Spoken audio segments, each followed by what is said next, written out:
Let me start with a simple question here. Do you believe there was a quid pro quo? No. Do you think it's appropriate for the president to ask the Ukrainians or the Chinese, which he's also done in public, to investigate his domestic political opponents?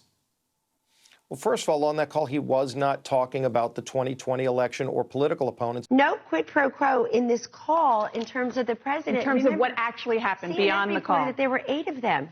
The aid is there, and the investigations didn't happen. So if there was a quid pro quo, it certainly wasn't a very effective one.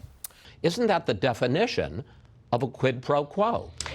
The fact is that Ukraine has that aid. They're using that aid as we sit here. Under President Obama, they got pillows and blankets. We've given them aid. No, that's important. So your position is not that it's okay for the president to solicit political investigations into his opponents. You're saying, you believe it just didn't happen?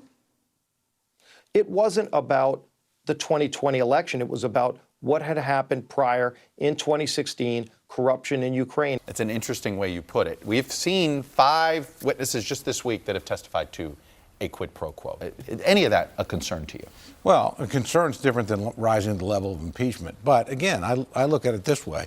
The aid is there, and the investigations didn't happen. So if there was a quid pro quo, it certainly wasn't a very effective one. Kellyanne, the president didn't release the aid until the story was out. You're trying to make that causation where it may be coincidence. I find it an awfully interesting coincidence. The president in public asking the Chinese to investigate Joe Biden. Is that okay?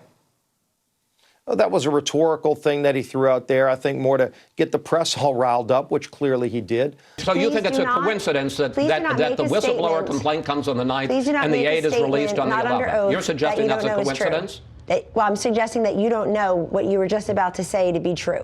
That the only reason it came out was because 2 days before a whistleblower that shifts staff was nefariously colluding. Do you think that it was Russia or Ukraine that is responsible for the DNC hack? Well, I trust our intelligence officers, certainly. Let me just tell you. So Russia.